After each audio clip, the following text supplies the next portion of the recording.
Second semester common paper academic റൈറ്റിംഗിൽ നിന്ന് second chapter journals and types of academic writing discuss ചെയ്യാം. First chapter already upload ചെയ്ത് കഴിഞ്ഞിട്ടുണ്ട്. Second ചാപ്റ്ററിൽ നമുക്ക് ആദ്യം പഠിക്കാനുള്ളത് types of journals of academic writing. Journal എന്ന വേർഡ് എന്താണ്? ഡിഫറെൻറ്റ് കാറ്റഗറീസിനെയാണ് ഉദ്ദേശിക്കുന്നത്. The word journal in academic writing refers to the format, structure or category of writing. എഴുത്തിലെ കാറ്റഗറി, അത് എഴുത്തിലെ എന്ന് മാത്രമല്ല ആർട്ട്, മ്യൂസിക്, ലിറ്ററേച്ചർ ഇതിനെയൊക്കെ കാറ്റഗറിയെ സൂചിപ്പിക്കുന്നൊരു വേർഡാണ് ജേണൽ. ഓക്കെ, നമ്മുടെ ഈ ചാപ്റ്ററിൽ അല്ലെങ്കിൽ നമുക്ക് ജേണൽസ് ഏതൊക്കെയാണ്? അക്കാഡമിക് റൈറ്റിംഗിലെ ജേണൽസ് ഏതൊക്കെയാണ്? Essay, research paper, case study, dissertation, literature review, methodology, critical analysis, thesis, research report, proposal, book review, lab report. Page number 25 table 2.1 കാര്യങ്ങളാണ്. എന്നാൽ നമ്മുടെ ഈ ചാപ്റ്ററിൽ നമുക്ക് വളരെ കുറച്ച് ജേണൽസ് മാത്രമേ പഠിക്കാനുള്ളൂ. Essay, research paper, case study, dissertation, literature review, proposal എന്നീ 6 കാറ്റഗറി മാത്രം. അതിൽ വളരെ ഇമ്പോർട്ടൻ്റ് ആയിട്ടുള്ളതും ഫസ്റ്റത്തുമായത് പോയിന്റ് എന്ന് പറയുന്നത് എസ്സേസ് ആണ്. നമുക്കറിയാം എസ്സേ എന്ന് പറയുന്നത് എന്താണ്? അതെ, an academic essay is written to answer a question or to defend an argument or opinion on a topic with supporting evidence. അതായത് ഒരു എസ്സേ എഴുതൽ സാധാരണ ഒരു ചോദ്യത്തിന് ഉത്തരമായിട്ട്, അതല്ല എങ്കിൽ ഒരു ആർഗ്യുമെൻറ്റിനെ ഡിഫെൻഡ് ചെയ്തുകൊണ്ട് വാദിക്കുന്നതിന് വേണ്ടിയിട്ട്, അതല്ലെങ്കിൽ ഒരു ടോപ്പിക്കിൽ സപ്പോർട്ടിങ് എവിഡൻസുകളോട് കൂടിയിട്ട് ഒപ്പീനിയൻ പറയുന്നതിനായിട്ട് ആണ് എന്ത് എസ്സേകൾ ആവശ്യപ്പെടാറുള്ളത്. ഓക്കെ, ഈ എസ്സേയിൽ ഏറ്റവും ഇമ്പോർട്ടൻ്റ് ആയിട്ട് നോക്കേണ്ട കാര്യം എന്താണ്? Instructional words or question words. Okay, സത്യത്തിൽ എസ്സേ എഴുതുന്നത് എങ്ങനെയാണ്? ആ ഒരു ഇൻസ്ട്രക്ഷണൽ വേർഡ്സിനെ നോക്കിക്കൊണ്ടായിരിക്കണം, ആ വാക്കിനനുസരിച്ചിട്ടാവണം എസ്സേ എഴുതാൻ. ടേബിൾ 2.2 കുറച്ച് ഇൻസ്ട്രക്ഷണൽ വേർഡ്സ്, സാധാരണയായിട്ട് എസ്സേയിൽ കണ്ടുവരുന്ന ഇൻസ്ട്രക്ഷണൽ വേർഡ്സ് നൽകിയിട്ടുണ്ട്. ഏതൊക്കെയൊന്ന് നോക്കാം. അനാലിസ്, contrast, describe, elaborate, explain, outline, critically അനാലിസ്, discuss, evaluate, illustrate, state, compare, define, distinguish between, examine, justify, summarize. അതുകൂടാതെ ഏതൊക്കെയാണ്? അതെ, വാട്ട്, വൈ, ഹൗ ഇതൊക്കെയാണ് question words or instructional words എന്ന് പറയുന്നത്. ഇനി നമുക്ക് എസ്സേയിൽ ഇമ്പോർട്ടൻ്റ് ആയിട്ട് പഠിക്കാനുള്ളത് 2 ടൈപ്സ് ഓഫ് എസ്സേ. ഒന്ന് 3 പാരഗ്രാഫുള്ള എസ്സേയും സെക്കൻഡ് 5 പാരഗ്രാഫ് എസ്സേ. ഇതിൽ ഇമ്പോർട്ടൻ്റ് ആയിട്ടുള്ളത് ഏതാണ്? അതെ, 3 പാരഗ്രാഫ് എസ്സേ ആണ്. 3 പാരഗ്രാഫ് എസ്സേയുടെ സ്ട്രക്ചർ എന്ന് പറയുന്നത് an introductory paragraph, body paragraph and a conclusion. Introduction presents the thesis or the main point of the essay. The body paragraph develops the thesis through subtopics and evidence. And the concluding paragraph rephrases the main points and gives some concluding remarks. അതായത് first പാരഗ്രാഫിൽ, അതായത് introduction പാരഗ്രാഫിൽ എസ്സേയിലെ main point, body പാരഗ്രാഫിൽ main പോയിന്റിനെ ഒന്നുകൂടി develop ചെയ്തിട്ട് വിത്ത് supporting evidence. Okay, അങ്ങനെ ഒരു രീതിയിൽ ഡെവലപ്പ് ചെയ്തിട്ട് ബോഡി പാരഗ്രാഫിൽ എഴുതുക. കൺക്ലൂഡിംഗ് പാരഗ്രാഫിൽ rephrases the main points and gives some concluding remarks. അതായത് വ്യക്തതയ്ക്ക് വേണ്ടിയിട്ട് മറ്റു വാക്കുകളിൽ നമ്മൾ ഫസ്റ്റ് മെയിൻ പോയിൻറ്റ്സിനെ ഉപയോഗിക്കണം. അതുപോലെ കൺക്ലൂഡിങ് റീമാർക്സ്, അതായത് നമ്മുടെ പോയിന്റ് ഓഫ് വ്യൂവിൽ നിന്നുള്ള പോയിൻറ്റ്സും കൺക്ലൂഷൻ പാരഗ്രാഫിൽ ഇൻക്ലൂഡ് ചെയ്യണം. ഇതാണ് 3 പാരഗ്രാഫുള്ള essay. Academic essays mostly follow a linear structure. എന്താണ്? അക്കാഡമിക് എസ്സേ മിക്കവാറും ഒരു ലീനിയർ സ്ട്രക്ചറാണ് ഫോളോ ചെയ്യുന്നത്. ഇറ്റ് മീൻസ് ദാറ്റ് ഒരു ഓർഡറിൽ ഒരു പോയിന്റിൽ നിന്നും മറ്റൊരു പോയിന്റിലോട്ട് പോകുന്നു. അതിനർത്ഥം ഇമ്പോർട്ടൻസ് അനുസരിച്ചിട്ട്, അതല്ലെങ്കിൽ ക്രൊണോളജിക്കൽ സീക്വൻസ് അനുസരിച്ചിട്ട് ഇമ്പോർട്ടൻസിൽ നിന്ന് ഒരു പോയിന്റിൽ നിന്നും മറ്റൊരു പോയിന്റിലോട്ട്. അതാണ് ലീനിയർ സ്ട്രക്ചർ. ഇനി നമുക്ക് നോക്കാനുള്ളത് a 5 paragraph essay is considered as the simplest format of an essay. വളരെ സിമ്പിളാണ് 5 പാരഗ്രാഫ് എസ്സേ എന്ന് പറയുന്നത്. നമുക്ക് സിമ്പിളായിട്ട് എങ്ങനെ പറയാം? An introduction and a conclusion with 3 body paragraphs in between. അതായത് ഒരു ഇൻട്രൊഡക്ഷൻ, ദെൻ അതിനുശേഷം 3 ബോഡി പാരഗ്രാഫ്, അതിനുശേഷമാണ് കൺക്ലൂഷൻ പാരഗ്രാഫ്. ഈ ഒരു ബോഡി പാരഗ്രാഫിൽ ഇതാണ് ഇനി നോക്കാൻ പോകുന്നത്. A 5 paragraph essay usually divided the topic into 3 main points. 5 paragraph എസ്സേയിൽ പോയിന്റ്സിനെ അല്ലെങ്കിൽ ടോപ്പിക്കിനെ 3 പോയിന്റ്സ് ആയിട്ട് ഡിവൈഡ് ചെയ്തിട്ട് and they are presented in the 3 body paragraph in the order of their importance. നമുക്ക് കിട്ടിയിട്ടുള്ള 3 പോയിന്റ്സിന് അവയുടെ ഓർഡർ അല്ലെങ്കിൽ അവയുടെ ഇമ്പോർട്ടൻസ് അനുസരിച്ചിട്ട് ഫസ്റ്റ് ഓരോ ബോഡി പാരഗ്രാഫിൽ കൊടുക്കുന്നു, പ്രസൻറ്റ് ചെയ്യുന്നു എന്ന് സാരം. അപ്പോൾ ഇതാണ് എസ്സേ, വളരെ ഇമ്പോർട്ടൻ്റ് ആണ്. ഓക്കെ, ഇനി നമുക്ക് സെക്കൻഡ് ആയിട്ട് ഡിസ്കസ് ചെയ്യാനുള്ളത് research paper or article. A research paper is usually longer than an essay. It provides detailed information on a topic through different sections like literature review, methodology, discussion and conclusion.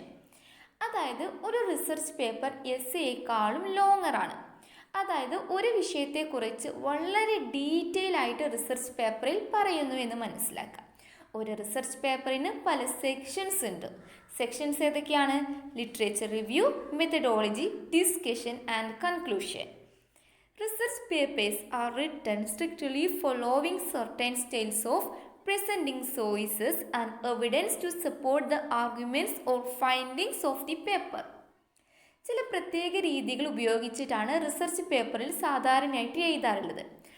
അതിൽ നമ്മുടെ വാദങ്ങൾക്ക് ആവശ്യമായിട്ടുള്ള തെളിവുകൾ കൊടുക്കണം, supporting evidence വേണം. അതല്ലെങ്കിൽ നമ്മുടെ അനുമാനങ്ങൾ എന്തൊക്കെയാണെന്ന് ആ ഒരു പേപ്പറിൽ ഉണ്ടായിരിക്കണം. ഓക്കെ, ഇനി നമുക്ക് ഈ ഒരു ഭാഗത്ത് ഇമ്പോർട്ടൻ്റ് ആയിട്ട് കാണപ്പെടാനുള്ളൊരു ഒട്ടുമിക്ക ക്വസ്റ്റ്യൻ പേപ്പറിലും കാണപ്പെടാനുള്ളൊരു ക്വസ്റ്റ്യൻ ആണ് എന്ത്?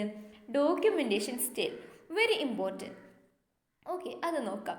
The most popular documentation style in subjects under humanities is MLA. Full form നോക്കൂ, modern language association style. Social science and research scholars follow APA. Full form American Psychology Association style. Then there is a Chicago Manual of Style. Famous universities like Oxford, Cambridge and Harvard use their own separate styles. അതായത് ഒന്നുമില്ല, നിങ്ങൾ മനസ്സിലാക്കേണ്ടത് humanities follow ചെയ്യുന്നത് MLA style, social science research scholars follow ചെയ്യുന്നത് APS style.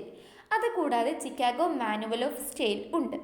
എന്നാൽ famous യൂണിവേഴ്സിറ്റികൾ അവർക്ക് സ്വന്തമായിട്ട് separate സ്റ്റൈൽസും ഉണ്ട്. MLAൻ്റെ ഫുൾ ഫോം നോക്കണം, APAൻ്റെ ഫുൾ ഫോം നോക്കണം. MLA modern language association, APA American psychology association. Okay, അപ്പോൾ ഇത്രയും കാര്യങ്ങളാണ് റിസർച്ച് പേപ്പറിൽ നമുക്കുള്ളത്. ഡോക്യുമെൻറ്റേഷൻ സ്റ്റൈൽ വളരെ ഇമ്പോർട്ടൻ്റ് ആണ്. ഇനി നമുക്ക് ഡിസ്കസ് ചെയ്യാനുള്ളത് അടുത്തത് proposal. Proposal. A proposal explains the objectives, purpose, methodology and detail plan of A project. ഒരു പ്രൊപ്പോസൽ ഒരു പ്രൊജക്റ്റിൻ്റെ ഒബ്ജക്റ്റീവ്സ്, പർപ്പസ്, മെത്തഡോളജി, അതുമാത്രമല്ല ഡീറ്റെയിൽഡ് പ്ലാനും അടങ്ങുന്നതാണ് എന്ത്? അതെ, ഒരു പ്രൊപ്പോസൽ എന്ന് പറയുന്നത്. അതായത് നിങ്ങളൊരു പുസ്തകം എഴുതാൻ പ്ലാൻ ഇട്ടിരിക്കുകയാണ്. എന്നാൽ പബ്ലിഷർ ആ പ്ലാൻ കൊടുക്കുന്ന സമയത്ത് പബ്ലിഷർ നിങ്ങളോട് ഒരു പ്രൊപ്പോസൽ ആവശ്യപ്പെടുന്നതായിരിക്കും. ആ ഒരു പ്രൊപ്പോസലിൽ നിങ്ങളുടെ പുസ്തകത്തെക്കുറിച്ചുള്ള ഒബ്ജക്റ്റീവ്സ്, പർപ്പസ്, മെത്തഡോളജി, ഒരു ഡീറ്റെയിൽഡ് പ്ലാൻ അടങ്ങിയിരിക്കണം. അത് മാത്രമല്ല, നിങ്ങളൊരു പ്രൊജക്റ്റ് ചെയ്യുന്നതിന് വേണ്ടിയിട്ട് നിങ്ങൾക്കൊരു കുറച്ച് ഫണ്ടിൻ്റെ ആവശ്യമുണ്ട്. അതായത് ഏജൻസികളിൽ നിന്നുള്ളൊരു ഫണ്ട്. ഏജൻസി എന്ന് പറയുന്നത് ഇവിടെ UGC, university grant commission, then CSIR, council of science and industrial research. ICSSR, Indian council of social science research, ഇത്തരത്തിലുള്ള ഏജൻസികളിൽ നിന്നും ഫണ്ട് ആവശ്യമാണ് എങ്കിൽ നിങ്ങളുടെ പ്രൊജക്റ്റിൻ്റെ ഇമ്പോർട്ടൻസും പ്രാധാന്യത്തെക്കുറിച്ചുള്ളൊരു ഐഡിയ നിങ്ങൾ പ്രൊപ്പോസലായിട്ട് അവർക്ക് നൽകണം. ഓക്കെ, അപ്പോൾ ഇത്രയും കാര്യങ്ങൾ പ്രൊപ്പോസലിനെ കുറിച്ചുണ്ട്. പിന്നെ the main purpose of proposal writing practice is to show your ability to plan for a future action. ഈ ഒരു പ്രൊപ്പോസൽ റൈറ്റിങ്ങിൻ്റെ ഒരു മെയിൻ പർപ്പസ് എന്ന് പറയുന്നത് നിങ്ങളുടെ ഫ്യൂച്ചർ ആക്ഷന്, നിങ്ങളുടെ ഭാവിയിലെ ഫ്യൂച്ചർ ആക്ഷന് നിങ്ങളെ തയ്യാറെടുപ്പിക്കുന്നതാണ്. Okay, the following elements are common in the most of the proposal. അതായത് പ്രൊപ്പോസലിൽ കുറച്ച് ഘടകങ്ങളുണ്ട്. ഏതൊക്കെയാണെന്ന് നോക്കാം. Cover letter, title page, objectives, introduction, methodology, detail plan of action, availability of resource, details of financial assistance, അതായത് അതിന് ആവശ്യമുണ്ട് എങ്കിൽ. Okay, and preliminary bibliography. അതായത് ഇവിടെ നമ്മൾ ശ്രദ്ധിക്കേണ്ട ഒന്ന് എന്ന് പറയുന്നത്, അതെ, ഫണ്ടുകളുടെ ഒരു ആവശ്യം. നിങ്ങൾക്ക് ഫണ്ട് വേണമെന്നുണ്ടെങ്കിൽ നിങ്ങൾ അവിടെ എന്ത് കൊടുക്കണം? നിങ്ങളുടെ നിങ്ങളുടെ ബാങ്കിൻ്റെ ഡീറ്റെയിൽസ് അവിടെ നൽകണം എന്നാണ് ഇവിടെ പറയുന്നത്. ഓക്കെ, അപ്പോൾ ഇതാണ് പ്രൊപ്പോസൽ എന്ന് പറയുന്നത്. ഇനി നമുക്ക് ഡിസ്കസ് ചെയ്യാനുള്ളത് കേസ് സ്റ്റഡിയാണ്. 2 മാർക്കിന് ഇമ്പോർട്ടൻ്റ് ആയിട്ടുള്ളൊരു ചോദ്യം ഇതിലുണ്ട്. അത് ഞാൻ ഏതാണെന്ന് പറയാം. Case study is at the same time an approach to writing and a method of study. Case സ്റ്റഡിയിലെ ലക്ഷ്യം എന്ന് പറയുന്നത്, നമ്മൾ പറഞ്ഞ മെത്തേഡ് ഓഫ് സ്റ്റഡിയാണ്. ലക്ഷ്യം എന്ന് പറയുന്നത് ഒരു കുട്ടിയെ ഒരു വിഷയത്തെക്കുറിച്ച് നന്നായി മനസ്സിലാക്കാനും അതിനെ ക്രിട്ടിക്കലായിട്ട് ചിന്തിക്കുന്നതിനും ദെൻ അതിൻ്റെ സൊല്യൂഷനിലേക്ക് എത്തിച്ചേരുന്നതിനും പ്രാപ്തരാക്കുന്നു എന്നതാണ്. ക്രിട്ടിക്കൽ തിങ്കിങ് എന്നതുകൊണ്ട് ഉദ്ദേശിക്കുന്നത് ഒരു വിഷയത്തെക്കുറിച്ച് പോസിറ്റീവായിട്ടും നെഗറ്റീവായിട്ടും ചിന്തിക്കുക എന്നതാണ്. Okay, it is widely used in social sciences and science subjects like medicine. സാധാരണയായിട്ട് കേസ് സ്റ്റഡി യൂസ് ചെയ്യാറുള്ളത് മെഡിസിൻ പോലെയുള്ള സയൻസ് സബ്ജക്റ്റുകളിലും സോഷ്യൽ സയൻസിലുമാണ്. The main skills involved in case study are problem solving, critical thinking and writing. Case സ്റ്റഡിയുടെ skills എന്ന് പറയുന്നത് problem solving, critical thinking and writing. Okay, the word case in case study refers to an individual problem or situation. ഇനി നമുക്ക് പഠിക്കാനുള്ളത്, ഇതിൽ നിന്ന് 2 മാർക്കിന് ചോദിക്കാൻ ചാൻസ് ഉള്ളത്, the steps involved in writing the case study include describing the situation, identify the issue to be resolved, analyzing the case using theories, approaches relevant to the discipline, giving recommendation for solving the problems. 2 മാർക്കിന് ചോദിക്കാൻ chance ഉള്ളതാണ് ഈ ഒരു steps. Case study കടന്നു പോകേണ്ട സ്റ്റെപ്സാണ്. അതായത് ആദ്യം നമുക്കൊരു പ്രശ്നം കിട്ടുകയാണെങ്കിൽ ആ ഒരു പ്രശ്നം ഉണ്ടാകാൻ കാരണമായിട്ടുള്ളൊരു സന്ദർഭം വിവരിക്കാൻ, അതിനുശേഷം ആ ഒരു പ്രശ്നങ്ങൾ പരിഹരിക്കേണ്ടത് എങ്ങനെയാണെന്ന് മനസ്സിലാക്കുക, ആ ഒരു പ്രശ്നത്തിൽ അടങ്ങിയിട്ടുള്ള തിയറികൾ, സമീപനങ്ങൾ വെച്ച് ആ കേസിനെ ഒന്ന് അനാലിസ് ചെയ്യാൻ, അതിന് ഏറ്റവും ഒടുവിൽ ആ പ്രശ്നം ഏറ്റവും നല്ല രീതിയിൽ എങ്ങനെ പരിഹരിക്കാം എന്നതിനെക്കുറിച്ച് റെക്കമെൻഡ് ചെയ്യുക. ഇതാണ് സ്റ്റെപ്സ് എന്ന് പറയുന്നത്. Describe the situation, identify the issue to be resolve, analyse the case using theories and approaches relevant to the discipline, giving recommendation for solving the problems. Okay, ഇനി നമുക്ക് കിടക്കാനുള്ളത് format of case study. Case സ്റ്റഡിയിലെ ഫോർമാറ്റാണ്. Introduction, objectives, background or history, review of literature, methodology, review of literature, result, discussion, recommendation and conclusion. ഇതാണ് case സ്റ്റഡിയിലെ format എന്ന് പറയുന്നത്. Introduction, objectives, background or history, methodology, review of literature, result, discussion, recommendation and conclusion. Okay, ഇതിൽ നിന്ന് 2 മാർക്കിന് ചോദിക്കാനുള്ള question ആണ് steps. Okay, next topic, review of literature. It is essential for you to read relevant literature or previous written works on your area of study and topic. അതായത് review of literature എന്ന് പറഞ്ഞാൽ നമ്മളൊരു ടോപ്പിക്കിൽ academic writing എഴുതുകയാണെന്ന് വിചാരിക്കുക. Same ടോപ്പിക്കിൽ മുന്നേ എഴുതപ്പെട്ടിട്ടുള്ള ടെക്സ്റ്റുകളുടെ ശേഖരണം, അത് വായിച്ച നമുക്ക് ലഭിച്ചിട്ടുള്ള ഇൻഫോർമേഷൻ്റെ സമ്മറി, ഒരു ഷോർട്ട് ആയിട്ടുള്ളത്, അതാണ് എന്ത് റിവ്യൂ ഓഫ് ലിറ്ററേച്ചർ എന്ന് പറഞ്ഞാൽ. ഓക്കെ, ഇതിൻ്റെ ഒബ്ജക്റ്റീവ്സ് നോക്കണേ. First one, the main objective of review of literature is to understand how other students and scholars approach your topic. നമുക്ക് ലഭിച്ചിട്ടുള്ള ടോപ്പിക്കിൽ മറ്റു സ്റ്റുഡൻസും മറ്റു സ്കോളേഴ്സും എങ്ങനെയായിരുന്നു അപ്രോച്ച് ചെയ്തിരുന്നത് എന്ന് മനസ്സിലാക്കുക. Another objective is establish distinctiveness of your work. അതായത് നമ്മുടെ എഴുത്ത് എന്തായിരിക്കണം, യൂണിക്ക് ആയിരിക്കണം. അതായത് നമ്മുടേത് മാത്രമായിരിക്കണം.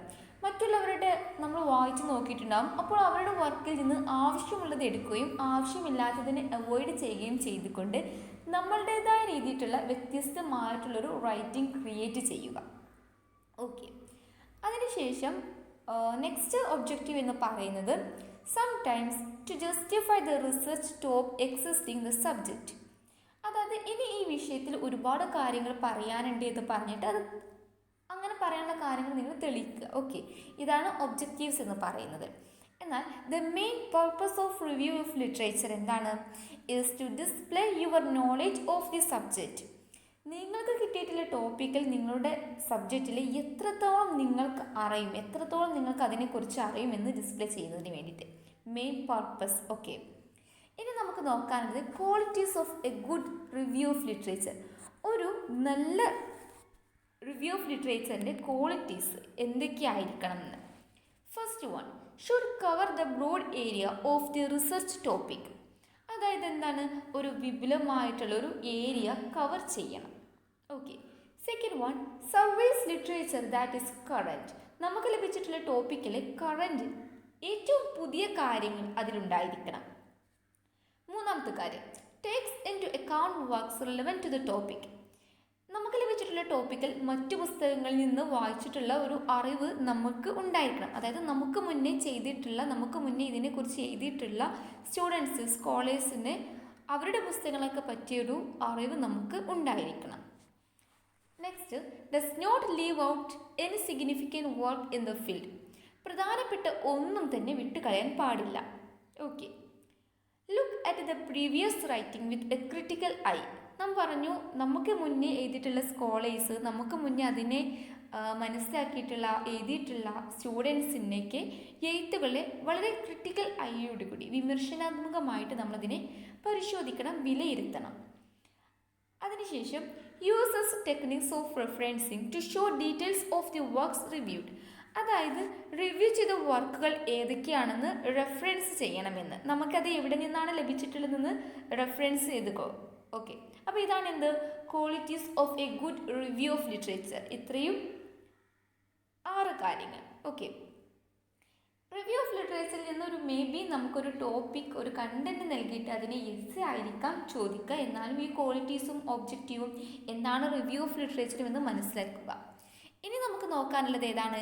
Dissertation or thesis. Dissertation or thesis എന്താണെന്നറിയോ? അത് നമ്മൾ മനസ്സിലാക്കേണ്ടത് main idea of the essay. ഒരു എസ്സേയുടെ മെയിൻ ഐഡിയ, ഈ പ്രബന്ധം എന്നൊക്കെ പറയില്ലേ, അതാണ് ഈ ഡിസർട്ടേഷൻ എന്ന് പറഞ്ഞാൽ. The words dissertation and thesis refer to the mandatory final project in certain academic programs. ചില അക്കാഡമിക് പ്രോഗ്രാമുകളുടെ അവസാനം നിർബന്ധമായി ചെയ്തിരിക്കേണ്ട ഫൈനൽ പ്രൊജക്റ്റുകളാണ്. അതായത് ഗ്രാജുവേഷൻ, PhD, ഡോക്ടറേറ്റ് പോലെയുള്ളവ കഴിഞ്ഞു പോകുമ്പോൾ നമ്മൾ സബ്മിറ്റ് ചെയ്യേണ്ട ഒരു കമ്പൽസറി പ്രൊജക്റ്റാണ് ഡിസർട്ടേഷൻ ഓർ തീസിസ് എന്ന് പറയുന്നത്. Thus words are differently used in different countries. ഈ 2 വാക്കുകൾ പല രാജ്യങ്ങളിലും പല അർത്ഥങ്ങളിലാണ് ഉപയോഗിക്കുന്നത്. അമേരിക്കയുടെ കേസ് നോക്കാം. In the universities and colleges in the United States, a thesis is the final project of master's degree and dissertation is submitted for a doctoral degree. In the United Kingdom, a thesis is submitted for a doctoral degree and dissertation for a master's project. അമേരിക്കയിൽ master's ഡിഗ്രിയുടെ final പ്രൊജക്റ്റുകളാണ് thesis, doctoral ഡിഗ്രിക്കാണ് dissertation. United കിങ്ഡത്തിലാണെങ്കിൽ master ഡിഗ്രിയുടെ അവസാനം dissertation, doctoral ഡിഗ്രിക്ക് തീസിസും കൊടുക്കണം. Okay, the structure followed in both similar although they are different in the number of pages. A doctoral thesis or dissertation is usually lengthier compared to master project. അതായത് ഒരു doctoral thesis or dissertation master's പ്രൊജക്റ്റിനേക്കാൾ lengthier ആയിരിക്കും, ദൈർഘ്യമുള്ളതായിരിക്കും. Okay, scholars എഴുതി ഉണ്ടാക്കുന്ന റിപ്പോർട്ടാണ് dissertation thesis എന്ന് പറയുന്നത്. ഇനി in social and social sciences thesis or dissertation the following sections are found. സയൻസിലും സോഷ്യൽ സയൻസുകളിലും ഉള്ള തീസിസ് ഓർ ഡിസർട്ടേഷൻ കുറച്ച് ഭാഗങ്ങൾ ഉണ്ടായിരിക്കും. അത് ഏതൊക്കെയെന്ന് നോക്കാം. Title page, abstract, introduction, review of literature, methodology, result, discussion of findings, references, bibliography എന്നിവയാണ് അവ. പല യൂണിവേഴ്സിറ്റികളിലും പല രാജ്യങ്ങളിൽ ഈ ഫോർമാലിറ്റിയിൽ അല്പം വ്യത്യാസങ്ങളുണ്ട്. ഇപ്പം എന്താണ് മനസ്സിലായില്ലേ? Thesis or dissertation. യുണൈറ്റഡ് സ്റ്റേറ്റിൽ final project of master degree എന്താണ്? തീസിസ്. Doctoral degree dissertation. എന്നാൽ യുണൈറ്റഡ് കിങ്ഡം തീസിസ് എന്താണ്? ഡോക്ടറൽ ഡിഗ്രിയാണ്. Dissertation master project. അങ്ങോട്ടും ഇങ്ങോട്ടും ചെറുതായൊരു വ്യത്യാസം മാത്രമേ ഉള്ളൂ. ഇത് ഇമ്പോർട്ടൻ്റ് ആണ്, മനസ്സിലാക്കി വെക്കുക. ഇനി നമുക്ക് കിടക്കാനുള്ള സ്റ്റേജ് എന്ന് പറയുന്നത് അപ്രോച്ചസ് ടു അക്കാഡമിക് റൈറ്റിംഗ്. നമ്മുടെ ഈ ചാപ്റ്ററിൽ രണ്ടാമത്തെ സെക്ഷനാണ് ഇനി പറയാൻ പോകുന്നത്. ഫസ്റ്റ് സെക്ഷൻ നമ്മൾ കഴിഞ്ഞു കേട്ടോ, അതായത് കാറ്റഗറി ഡിസ്കസ് ചെയ്ത് കഴിഞ്ഞു. ഇനി നമുക്ക് അപ്രോച്ചസ് ടു അക്കാഡമിക് റൈറ്റിംഗ് നോക്കാം. Approaches to academic writings are expository, descriptive, persuasive, analytical, critical or evaluative, narrative or reflective. Table 2.3 approaches to writing and their key features നൽകിയിട്ടുണ്ട്. First one, expository, to explain, inform, define or describe a subject. Focuses on fact and figures rather than opinions and arguments. Logical order, commonly used in textbook, business, technical, scientific writings. Expository എന്ന് പറയുമ്പോൾ നമ്മൾ മനസ്സിലാക്കുന്നത് to explain, അത് focus ചെയ്യുന്നത് ഫാക്റ്റിനെയും ഫിഗേഴ്സിനെയാണ്. Logical order ഉണ്ട്, സാധാരണയായിട്ട് text book, business, technical, scientific എഴുത്തുകളിലും കാണപ്പെടുന്നു. രണ്ടാമത്തെ അപ്രോച്ച് എന്ന് പറയുന്നത് descriptive. Descriptive, use of visual words and description to enable visualising. Figurative, അതായത് poetic use of language. Description എന്ന് മനസ്സിലാക്കുക. തേർഡ് വൺ, പെർസ്വാസീവ്, അതായത് aims at convincing readers to accept the writer's point of view. അതായത് എഴുത്തുകാരൻ്റെ കാഴ്ചപ്പാടുകൾ വായനക്കാരന് accept ചെയ്യാനും വായനക്കാരനെ സ്വാധീനിക്കാനും സാധിക്കുന്നു. Present fact, arguments and findings in a logical manner. ഒരു ലോജിക്കൽ മാനർ ഉണ്ട്. Fourth one, analytical. അനാലിറ്റിക്കലിൽ നമ്മൾ ഇതിനു മുമ്പ് പറഞ്ഞിട്ടുള്ള 3 അപ്രോച്ചസും അതിൻ്റെ കീ ഫ്യൂച്ചേഴ്സും ഉൾപ്പെടുന്നുണ്ട്. ഏതൊക്കെയായിരുന്നു? may contain elements of exposition, persuasion and description. Focuses on organizing fact or information into categories, groups, parts, types of relationship. റിലേഷൻഷിപ്പിനെയാണ് ഫോക്കസ് ചെയ്യുന്നത്. ഇങ്ങനെയൊക്കെ അതിൻ്റെ ഫാക്റ്റിനെ, അതായത് കാറ്റഗറി ചെയ്ത് അല്ലെങ്കിൽ ഗ്രൂപ്പ്, പാർട്ട്, ടൈപ്സ് ഓഫ് ഒക്കെ ചെയ്തിട്ട് അതിൻ്റെ റിലേഷൻഷിപ്പിന് ഫോക്കസ് ചെയ്യുന്നു. Examines relationship of ideas or parts of something. provides possible situation and alternative responses and compare and contrast. അതായത് സംഭവിക്കുന്ന സന്ദർഭങ്ങളും അതിനുള്ള പ്രതിവിധികളും ഉണ്ട്. അതുപോലെ കമ്പയർ ആൻഡ് കോൺട്രാസ്റ്റ്, താരതമ്യപ്പെടുത്തുകയും വ്യത്യാസങ്ങൾ ചൂണ്ടിക്കാണിക്കുകയും ചെയ്യുന്നുണ്ട്. Critical or evaluative, point out the merit and demerits and provide alternative. Merit and demerit എന്ന് പറഞ്ഞാൽ ഗുണങ്ങളും ദോഷങ്ങളും എടുത്തു കാണിച്ചിട്ടുണ്ട്, അവയ്ക്കുള്ള സാധ്യതകളെ ചൂണ്ടിക്കാണിക്കുന്നുണ്ട്. Contain elements of persuasive writing. Presents more than one point of view including the writer's view. പല കാഴ്ചപ്പാടുകൾ നൽകുന്നതിനൊപ്പം തന്നെ എഴുത്തുകാരൻ്റെ കാഴ്ചപ്പാടും critical, it is also known as ഇവാലുവേറ്റീവിൽ നൽകുന്നുണ്ട്. Narrative, it also known as reflective. Presents a story, personal experience, ideas through narration. Often gives life experience of the writer. Can be written in the first person, conclusion with a personal view. ഒരു എഴുത്തുകാരൻ്റെ ജീവിത അനുഭവങ്ങൾ പറയുന്നുണ്ട്, അത് എഴുതാറുള്ളത് first person use ചെയ്തിട്ടാണ്. Rhetorical modes in writing. Table 2.4 rhetorical modes ഏതൊക്കെയാണ്? Narration, description, illustration or exemplification, division and classification, process analysis, comparison and contrast, cause and effect, definition, argumentation and persuasion. Narration അതിൻ്റെ key function recounting events, അതായത് recounting fact. Description to describe people, things, places, ആളുകളെ, സ്ഥലങ്ങളെ, വസ്തുക്കളെ describe ചെയ്യുന്നതിന് വേണ്ടിയിട്ട്. Illustration or exemplification, explaining with illustration or example, അതായത് example സഹിതം explain ചെയ്യുക. Division and classification, explaining categories and parts, പാർട്ടും കാറ്റഗറിയും വിശദീകരിക്കാൻ എക്സ്പ്ലെയിൻ ചെയ്യുന്നതിന് വേണ്ടിയിട്ട്.